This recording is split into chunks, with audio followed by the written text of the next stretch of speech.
Hello and welcome to my channel. In this video, I'm going to show you everything that happens after the cut. As a rule, I don't see too much of this on YouTube.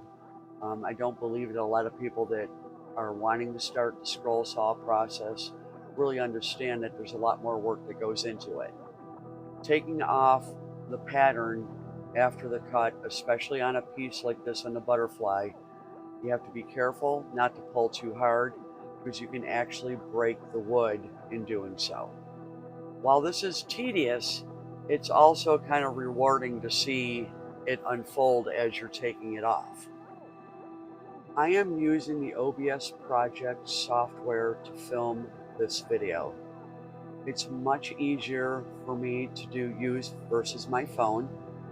Normally I would run my phone and just let it keep running and do a whole lot of editing afterwards to give you the content and not a lot of the downtime that I normally experience using the phone. And because this is new, there were several instances where I forgot to turn on the camera to record. Having said that, you're going to have most of what you need to see here. There's a time or two that you'll see my frustration because I totally forgot to turn on the camera to record. Now, as always, take off the pattern and sanding. This was not as bad as I would have anticipated, but it didn't have to be done as well as some other things, some other projects that are more visible. This is a garden plaque. It will be in the garden. It's not going to be hanging on somebody's wall. So I wasn't as concerned about having it perfect. You'll see briefly that I marked an X on the back side of all the pieces so I didn't get mixed up on which side was which. It is kind of important for something like this.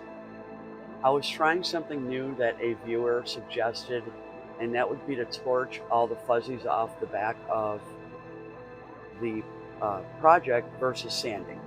Now, while I tried it with this particular torch that I have, it was very difficult to keep it on to do so efficiently and without burning the wood. So I have an idea of how that's going to work. When I get a new torch that will stay on and I can, better utilize it to see how that works, then I'll show you how I do that. If you saw last week's video, you saw the frustration I was having with cutting this pattern and the errors and mistakes and the snafus and the breakages that happened. While I was able to fix one of them, when I got to the second one, the letter A, that's when I threw in the towel, so to speak. What I decided to do the next day, I gave it a lot of thought. I'm thinking I can fix the A, I can keep going with this project. And to force me to do it, because normally I do videos and lives once a week, to force me to continue, I did a random live Monday night.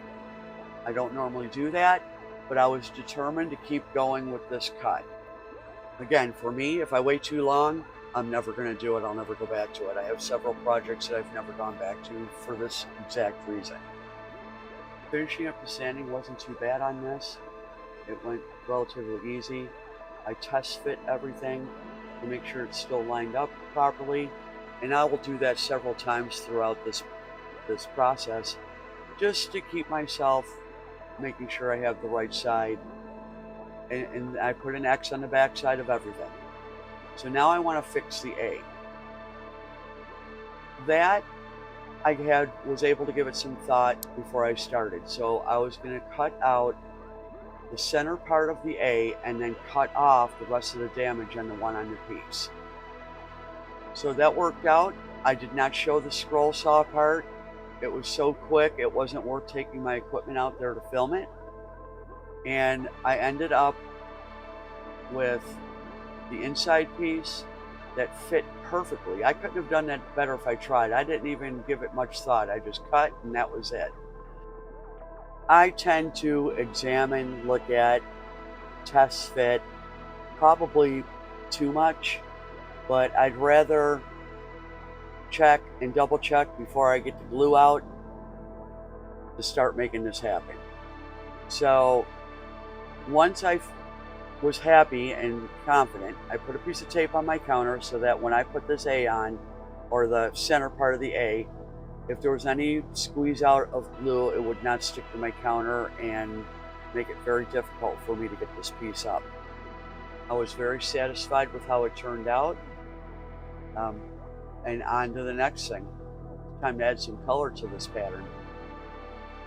Now, I wasn't able to film a lot of the painting.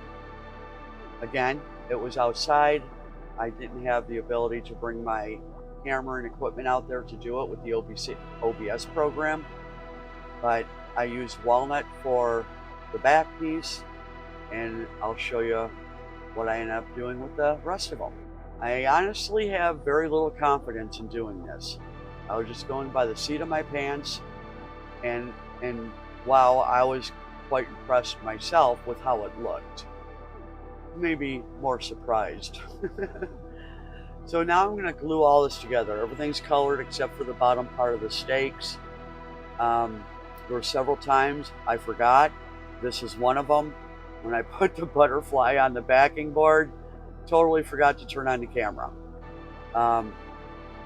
There was a little bit of push out on the glue. There was only 2 spots. I was happy about that.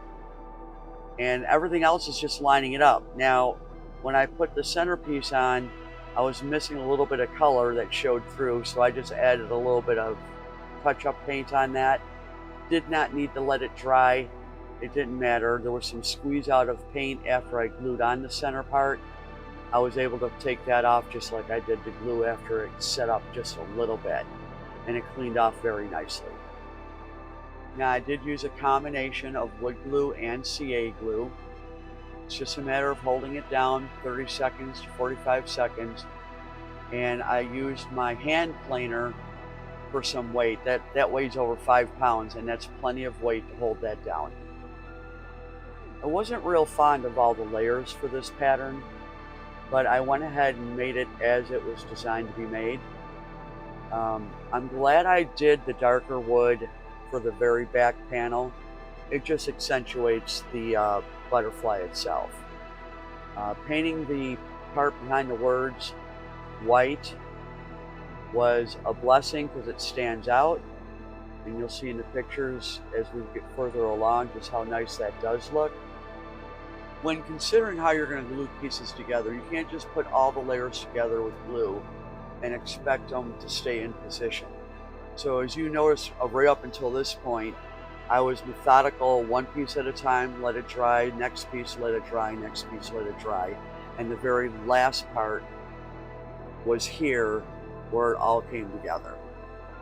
It is my hope that with all the things and situations I come across with scroll sawing, that it might help somebody along the way on their journey, and they can learn from my mistakes or learn how to fix them.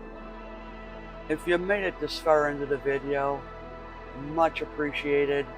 Give me a like, and I'm here every week, Saturday with a video and Saturday night with a live scroll cut. God bless and take care.